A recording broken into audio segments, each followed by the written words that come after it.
Why do I have goosebumps? I don't even know what this is about.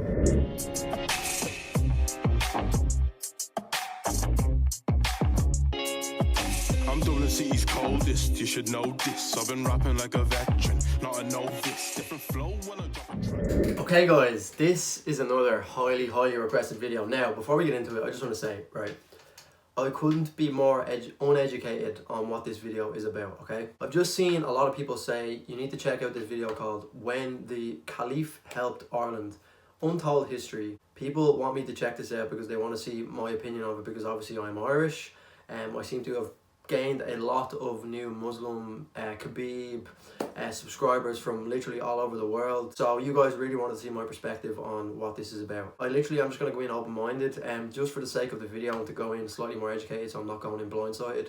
I looked up what a caliph is. A caliph is someone claiming authority over Muslims, and the area ruled by a caliph is called, I don't know if I'm pronouncing that right, caliph, I'm assuming it's caliph. The first caliphs were the heirs to Muhammad, the founder of Islam. Okay, so that's pretty much the extent of the research that I've done on what this video is about. So hopefully I'll gain more of an understanding about what this is about when I just watch the video. So that is what we're going to do, guys. It's sometimes fun jumping in these videos as well when you have no idea what they're actually about, because it just offers something completely different. And yeah, obviously it'll help me as well. There's obviously going to be some history in this as well. So I don't know what more to say. Let's just jump into the video and I'll give my opinion throughout and at the end. At a time where really difficult images are being associated with Islam, we have a long legacy of contribution to the world in its entirety. And that legacy and that contribution and that notions should not be hijacked by rogue organizations. And the world and the media should not do the injustice of associating the classics with the fake. Okay. What did this Muslim world look like inside? The first, it was a civilization with humanity. It felt and supported and helped other humans. Why do I have goosebumps? I don't even know what this is about. Story that in Ireland, a disease filled the potato plantations. Okay, so I know you guys love to hear my insight and backstory because I'm Irish and I can obviously give insight into the McGregor and Khabib shit, but this is obviously a different perspective. This is outside of the UFC and MMA. So this is something that we would have learned a lot about in history in secondary school. Secondary school is right before university in Ireland. So I haven't actually done any history in a good few years, but I always remember like learning about the potato famine, the potato blight, was the disease or whatever you want to call it that these potatoes got in Ireland. It was one of the main sources of food in Ireland for a lot of these people, and then all of a sudden the blight came along and the famine, and then like millions of people died. We all slightly know the backstory, so this is what this is going to go into. So that's about what I know this is going to be about. So I don't know how this guy, the Caliph, is going to help Ireland in any way, shape or form, but I do understand where this is going so far, but because I was kind of worried that I would just lose what the fuck was going on because I didn't even know what the title meant, but I think I know where it's going. And their main food was potatoes in Ireland, especially amidst the poor. There was very little food produced that year. And this is why there's like a major stereotype behind Irish people and potatoes and that kind of shit. When you actually think about it, really, like people use that in a joking manner, but realistically they're going to that potato, like it's, like I know there's other reasons behind it as well, but it's mainly because of the potato famine, which killed millions of people. So people use that as like a joke to say like, oh, leprechauns and potatoes, but there is a lot deeper history behind why that actually goes on. So like, I'm not that offended by it. I feel like Irish people have quite thick skin, which can also be a bad thing as well, and they're quite desensitized to some jokes, which also can lead to like things like McGregor saying shit that he shouldn't have said. But it is just a part of our culture where we are quite desensitized to certain things. I was speaking to a few friends about this yesterday, where like we don't see a lot of things that McGregor might say as being too bad because we're just so desensitized. It's not because we don't care or we don't give a fuck about someone's religion or anything like that. It's just because it's just Irish people like tend to rip each other out of it a lot. It is quite hard to even explain on camera, but there is just a deep culture of kind of taking the piss out of each other. I don't even know if people know what taking the piss out of each other means, but that is a story for another day. Let's just continue on with the video. And a lot of people died, and the Irish dubbed it the Great Hunger. And they say 1 million people died and 1 million people left, you know, the locality. That's also why 1 million is a lot of people to die. America... It isn't that there wasn't any food in Ireland, there was. Sorry I keep pausing, but this is... I'm getting chills looking at this because it's a part of my history as well. And I know that you guys like really wanted me to see this and give my perspective, so I will do that because I have to pause it as well, because otherwise you might as well just go watch the original video, because I'm not giving my opinion if it's just me sitting here watching the whole thing. So that's why a lot of people, I just want to fill people in as well, just in case anyone doesn't know, but this is why, like, you know, when you see in America, especially with the build up to McGregor fight, everything like that, where people would, like, you always hear like people like, oh, I've got like 1/10 Irish in me, or I'm like half Irish, or oh, my great grandfather was Irish and all. And this is partly the reason why there is so many Irish people scattered all over the world in every corner of the globe, because of this potato famine, because so many people had to migrate because there was literally no food and people were dying. And that's why it is just for such a small island, it just has such a big footprint all over the world. But Ireland was subjugated by the English, and a lot of the property was owned by the English. So the produce that was produced was sent back to England, and the poor died in Ireland.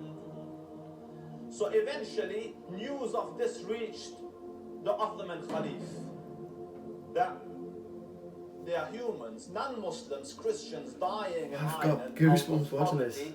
Please help. And this was a time where the Ottomans were having some internal problems as well. So the Khalifa felt a huge sense of responsibility. And in his humanity with man, he promised that I will send 10,000 silver pounds to Ireland. But at the same time, he was not a reckless ruler. And he recognized that Ireland is under the stewardship of Britain. So he found out how much the British Queen Victoria, is doing to help out Ireland. And he found that she's only giving 2,000 silver pounds. And he had promised 10,000. So in recognizing that this would make her look very small, he reduced his number to 1,000. Do you see that Muslim monarchs didn't want the disruptions of other lands and other systems? But he said, I have made a promise of 10,000. I have to take goods to them equivalent to that sum, although in money I will give only 1,000. So he sent 1,000 silver coins, which comes to 1 million something in our currency, pounds, to them. And then he sent 5 shiploads of grains. There was no income to expect, no business. This is just helping his fellow man. And when it reached there, the people were very overwhelmed. And the nobles of Ireland wrote this letter of thanks and gratitude back to the Sultan. And it reads a little like this. We, the noblemen, gentlemen, and inhabitants of Ireland, want to express our thanks and gratitude for the Ottoman Sultan's magnificent assistance. The Sultan's assistant responded. Watching this is like, it's weird. I have chills listening to this because it's so relevant today, because of, I know it's only a fight between McGregor and Khabib and it's all sports, but like, this is just deeply embedded in like Islam and Irish culture. And then you have Khabib, who's obviously an avid Muslim, and McGregor, who was kind of picking shots at his religion. And I don't think there was much in a lot of things he said. I know people would take offense to what he said, but I don't really think that McGregor is like an Islamophobe. I don't think that was his intention to try and offend the religion. I just think he was very careless of what he had said.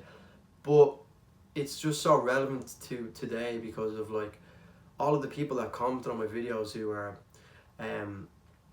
Muslims, and they were the ones who kind of first informed me that Ireland and Muslims and Dagestan should be in unity and not like going against each other, because I know the McGregor and Khabib thing, a lot was sport. It kind of has created a divide between the Irish and Russians because both sides are obviously supporting their own, and then there was obviously a lot more deeper meaning behind that. So people just decided, like, there was a split between fans, but that's why I'm kind of getting shivers, because it's like, it's almost as if they're fighting with their own team kind of thing. It feels like they're both been in the same boat. I know Dagestan has a history of oppression as well, much like Ireland has, not only by British rule, but then obviously the potato famine as well, which they've spoken about in here. But this is really, like, really interesting. This is something I've never really done before on this channel. Like, I've never really done like an educational style video, but I'd definitely be interested in doing a lot more, because obviously you guys wanted me to see this, and you guys have a lot of interest in this as well, and then I can give like an Irish perspective as well, which is just a kind of a win-win situation. But let's just keep going, because this is really cool. To this aid call displays an example to European states. Numbers were relieved and saved from perishing through this timely act. We express our gratitude on their behalf and hope that the Ottoman Sultan and his dominions will be saved from the afflictions which have befallen us.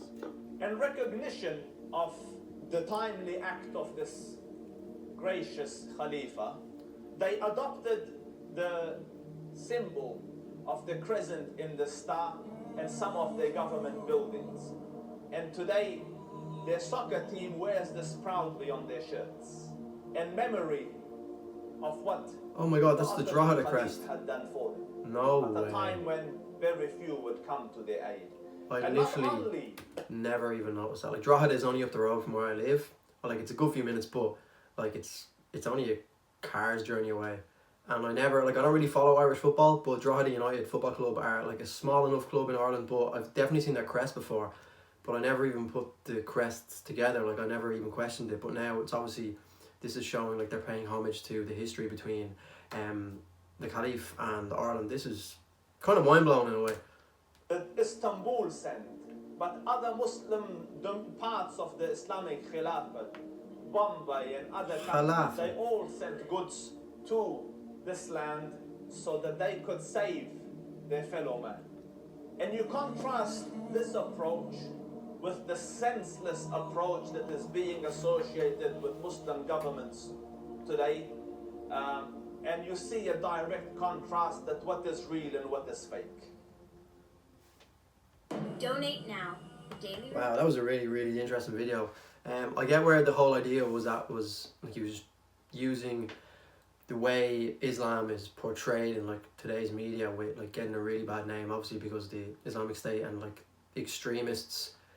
Obviously I don't want to go into that because it's just way too deep to be getting into on this channel, but I get where the idea was that he's trying to show how much gratitude Ireland has had towards Muslims for their help when they really needed it, and like this is the kind of side of Islam that people and the media do not ever try and push in their agenda. It's nice to have a different style video to do, something more educational, a little bit more serious. I don't want to take it too serious because that's when things can just get weird, but you know, nothing offensive was said in that, anything like that at all. And you guys said that it'd be interesting to get my perspective. You guys thought that my Irish audience would think this is interesting as well, which I'd imagine so it would be, because a lot of people probably wouldn't have seen this video before. And I know you guys have, and you wanted me to check it out and give my opinion. So yeah guys, another really cool video. I can't get over the support from you guys. Literally crazy over the last few weeks, not even weeks, literally the last week or so. It's been absolutely crazy. You guys have just been like constantly at me to just check out these different videos, so this is me giving back to you as well. If you guys want me to check anything out, do let me know in the comment section down below. Drop this video a like if you did enjoy. As always, subscribe to my channel if you're new around here so you do not miss anything. And yeah guys, thank you so much for watching this video. I really appreciate it. It means a lot, and I will see you in the next video.